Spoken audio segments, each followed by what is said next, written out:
Praise the Lord. ഈ നല്ല പ്രഭാതത്തിനായി കർത്താവിനെ സ്തുതിക്കുന്നു. ഈ പ്രഭാതത്തിൽ പരിശുദ്ധാത്മാവ് നിങ്ങളോട് സംസാരിക്കാൻ എനിക്ക് നൽകിയ തിരുവെഴുത്ത് യാക്കോബിൻ്റെ ലേഖനം 4-ാം അധ്യായം അതിൻ്റെ 7-ാമത്തെ വാക്യമാണ്. ആകയാൽ നിങ്ങൾ ദൈവത്തിന് കീഴടങ്ങുകയും പിശാചിനോട് എതിർത്തു നിൽക്കുകയും, എന്നാൽ അവൻ നിങ്ങളെ വിട്ടോടിപ്പോകും. ആകയാൽ നിങ്ങൾ ദൈവത്തിന് കീഴടങ്ങുക. പിശാച് നമ്മളെ വിട്ട് ഓടിപ്പോകണമെങ്കിൽ ആദ്യം നീ ദൈവവചനത്തിനും ദൈവാത്മാവിനും കീഴ്പ്പെടണം. ദൈവവചനത്തിന് കീഴ്പ്പെടുന്നവനെ പ്രൊട്ടക്ഷൻ ചെയ്യാൻ, കാവൽ ചെയ്യാൻ ദൈവത്തിൻ്റെ ദൂതന്മാരുണ്ട്. ആയതിനാൽ നീ ദൈവത്തിന് കീഴടങ്ങിയ, ദൈവവചനത്തിനും നീ കീഴടങ്ങിയ,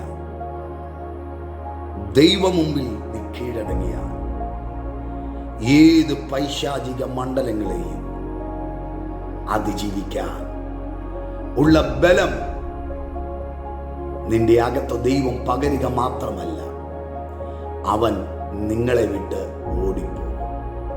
പിശാച് നിങ്ങൾ ഓടിക്കണ്ട. നീ ദൈവത്തിന് കീഴടങ്ങിയാൽ പിശാച് നിന്നെ വിട്ട് ഓടിപ്പോകും. ആയതിനാൽ ഈ പ്രഭാതത്തിൽ ദൈവവചനത്തെ സ്വീകരിക്കുകയും ദൈവവചനത്തിന് കീഴ്പ്പെടുകയും ചെയ്താൽ പിശാച് നിങ്ങളെ വിട്ട് ഓടിപ്പോകും. സാത്താൻ നിന്നെ വിട്ട് ഓടിപ്പോകും. ഈ തിരുവെഴുത്തിൽ എന്തെല്ലാം പറയുന്നു അത് വിശ്വസിക്കുക. ആമേൻ. അത് കൈക്കൊള്ളുവാൻ നീ തയ്യാറായാൽ, അതുപ്രകാരം ജീവിക്കാൻ തയ്യാറായാൽ പിശാച് നിന്നെ വിട്ട് ഓടിപ്പോകും. ആയതിനാൽ പ്രിയപ്പെട്ടവരെ, ആത്മമണ്ഡലം ഇറങ്ങിയാൽ മാത്രം കാര്യം നടക്കില്ല.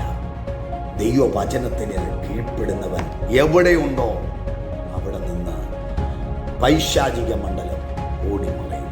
ആയതിനാൽ ഇന്ന് പകൽക്കാലം യേശുവിന് ഹൃദയം വിട്ടുകൊടുത്ത് യേശുവിനായി ജീവിക്കാൻ നിങ്ങൾ തയ്യാറെടുക്കുമെങ്കിൽ യേശു നിങ്ങളുടെ സകല പ്രശ്നത്തിനും പരിഹാരകനായി ഇറങ്ങി നിന്റെ വിഷയത്തിന് അവൻ മാറ്റം തരും.